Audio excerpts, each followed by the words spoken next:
వేసవికాలంలో ఎన్ని creams, lotions రాసినా ఎండకి ఆవిరైపోతాయి. కాబట్టి వాటికి బదులుగా రాత్రిపూట సీరమ్స్ రాసుకోవడం మంచిది. సీరం వాడటం వల్ల స్కిన్ పై ఉన్న మచ్చలు, ట్యాన్ వంటివి మెల్లమెల్లగా ఫేడ్ అవుతాయి. ఈ సీరంని కూడా ఇంట్లోనే తయారు చేయాలి. అందుకోసం తాజా అలోవెరా జెల్ తీసుకోవాలి. మార్కెట్లో దొరికే జెల్లో కెమికల్స్ ఉండే ఛాన్స్ ఉంటుంది. కాబట్టి మీరే మొక్క నుంచి జెల్ తీసుకోవడం మంచిది.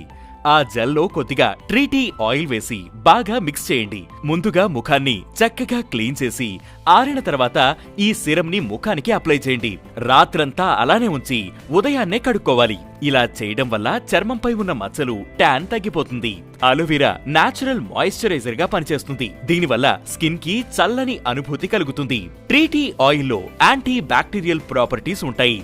ఇవి మొటిమలు, మచ్చల్ని తగ్గిస్తాయి. ట్రీటీ ఆయిల్ అందుబాటులో లేకపోతే దాని స్థానంలో రోజ్ వాటర్ కూడా ఉపయోగించవచ్చు. రోజ్ వాటర్ లో యాంటీ ఇన్ఫ్లమేటరీ గుణాలు ఉన్నాయి. ఇవి రెడ్నెస్, ఇరిటేషన్ ని తగ్గిస్తాయి. అలోవెరా చర్మాన్ని హైడ్రేట్ చేసి స్మూత్ గా చేస్తుంది. రెగ్యులర్ గా వాడటం వల్ల స్కిన్ హెల్తీగా మారుతుంది. మొటిమలు, మచ్చలు తగ్గుతాయి. వీటిని ఉదయం రాసుకున్నా చెమట వల్ల కారిపోతుంది. కాబట్టి రాత్రిళ్ళు పెట్టుకుని ఉదయం కడుక్కోవడం మంచిది.